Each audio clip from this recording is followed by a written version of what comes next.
2008-এ আমার একটা ট্রমা, আমার না, আমাদের একটা জাতিগত ট্রমা আছে।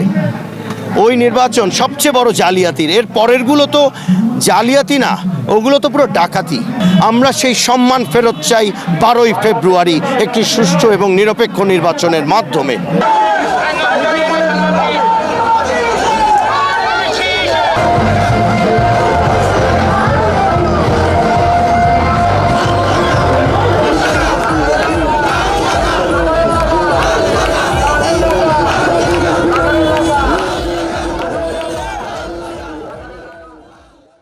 লোকাল সমস্যার মধ্যে আছে, আপনি যেখানে দাঁড়িয়ে আছেন এখানে চাঁদাবাজি, কিশোর গ্যাং, এগুলোকে দূর করতে হবে।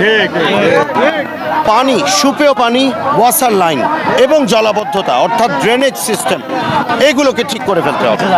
এগুলো মানুষের একেবারে চিরন্তন সমস্যায় দাঁড়িয়েছে চট্টগ্রামবাসীর জন্য, বিশেষত আমার চট্টগ্রাম 10-এর জন্য।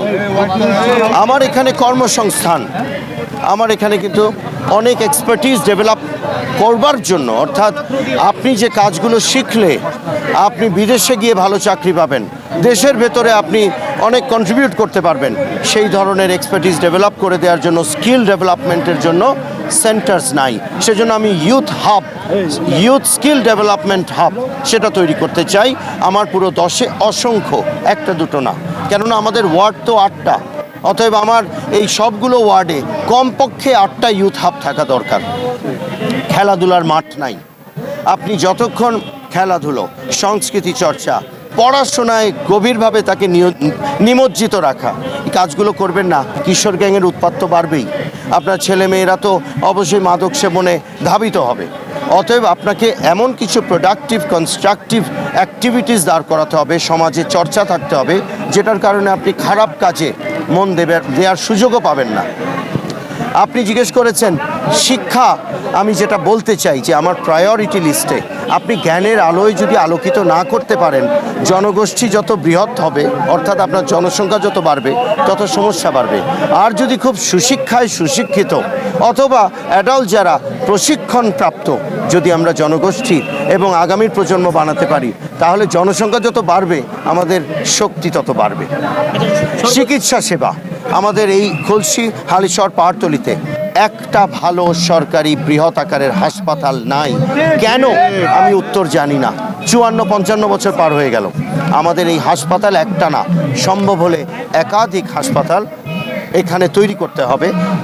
খুলশী, হালিশহর, পাহাড়তলী এই সমগ্র এলাকার জন্য একাধিক, সেখানে সাশ্রয়ী এবং সার্বজনীন চিকিৎসা সেবা পেতে হবে। এগুলোকে সন্নিবেশিত করেই কিন্তু হেলথ কার্ড, ফ্যামিলি কার্ড করেছেন আমাদের নেতা জনাব তারেক রহমান, ইনশাআল্লাহ আগামী প্রধানমন্ত্রী। তিনি যদি প্রধানমন্ত্রী হন, আমি এখন যা যা আলাপ করলাম, আমি মনে প্রাণে বিশ্বাস করি এগুলোর উদ্যোগ বাংলাদেশ জাতীয়তাবাদী দলের প্রধান এবং আমাদের কাণ্ডারি জনাব তারেক রহমান এই উদ্যোগ আমাদের সকলের মাধ্যমে ইমপ্লিমেন্ট করতে পারবেন। শুধু উদ্যোগ নেবেন না, এগুলোর সাকসেসফুল আমরা ইমপ্লিমেন্টেশনও দেখব। যে 2001 থেকে শুরু করতে চাই, যদি শুধু নির্বাচনের কথা বলেন, 2001-এই লাস্ট একটা সুষ্ঠু এবং নিরপেক্ষ নির্বাচন হয়েছিল, তাহলে প্রায় 26 বছর পর আমরা নির্বাচন পেতে যাচ্ছি। আমাদের অর্থনৈতিক কষ্ট ছিল, পারিবারিক, সামাজিক, রাষ্ট্রীয় নানা ঝামেলা ছিল, কিন্তু আমাদের ব্যক্তির জীবনে যে কষ্টটা ছিল সেটা হচ্ছে আমাদের একটা অধিকার হরণ করা হয়েছে, অর্থাৎ আমরা অসম্মানিত বোধ করেছি। আমরা সেই সম্মান ফেরত চাই 12ই ফেব্রুয়ারি একটি সুষ্ঠু এবং নিরপেক্ষ নির্বাচনের মাধ্যমে।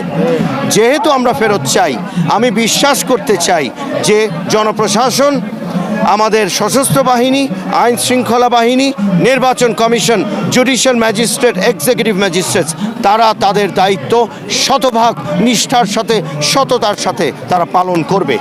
যদি করেন, তাহলে আমি মনে করি আমাদের আগামীর এই 12 তারিখের নির্বাচন জনগণের স্বতঃস্ফূর্ত অংশগ্রহণে একটি অবিস্মরণীয় নির্বাচন অনুষ্ঠিত হতে যাচ্ছে। আপনি প্রায় জনসভার মতো বলেন যে আপনি একটা বিষয় নিয়ে ভয় পান, যে ভোটের লাইন যদি দীর্ঘ না হয় বা ভোটাররা যদি আগে উপস্থিত না হয়, একটা ভয় আপনার মনে কাজ করে। সে ভয়টা কেন? 2008-এ আমার একটা ট্রমা, আমার না, আমাদের একটা জাতিগত ট্রমা আছে। ওই নির্বাচন সবচেয়ে বড় জালিয়াতির, এর পরেরগুলো তো জালিয়াতি না, ওগুলো তো পুরো ডাকাতি।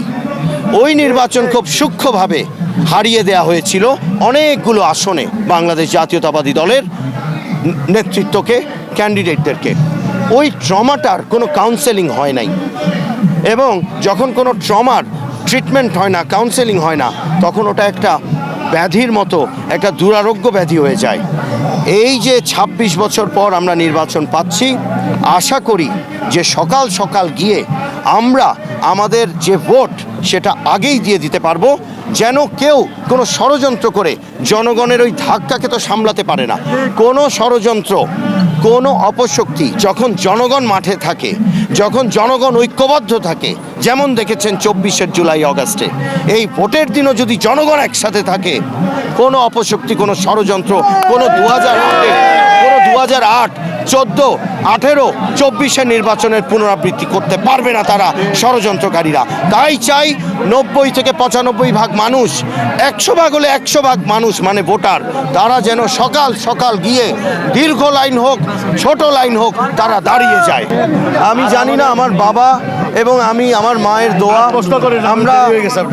আমরা চেষ্টা করে গেছি যে আল্লাহ সুবহানাহু ওয়া তাআলা আমাদেরকে এত মানুষের দোয়ায় সামনের পথ, আমাকে যে তারা এত সাপোর্ট দিচ্ছেন, আমার দলকে এত সাপোর্ট দিচ্ছেন, ধানের শীষ প্রতীককে সাপোর্ট দিচ্ছেন, জননেতা আগামীর প্রধানমন্ত্রী জনাব তারেক রহমানকে সাপোর্ট দিচ্ছেন, আমার প্রয়াত বাবা আব্দুল্লাহ আল নোমানের কথা সারাটাক্ষণ যেখানে যাই মানুষ তাকে শ্রদ্ধাভরে স্মরণ করছেন এবং বলছেন আমি আপনার জন্য, আপনার দলের জন্য, জনাব তারেক রহমানের জন্য দোয়া করছি। এর চেয়ে বড় আর কি প্রাপ্তি থাকতে পারে? তাই দোয়া, ভোটের চেয়েও বড় বিষয় দোয়া, এবং দোয়া পেলে আমি জনাব তারেক রহমান, বাংলাদেশ জাতীয়তাবাদী দল, ধানের শীষ বিপুল ব্যবধানে জয়যুক্ত হবে।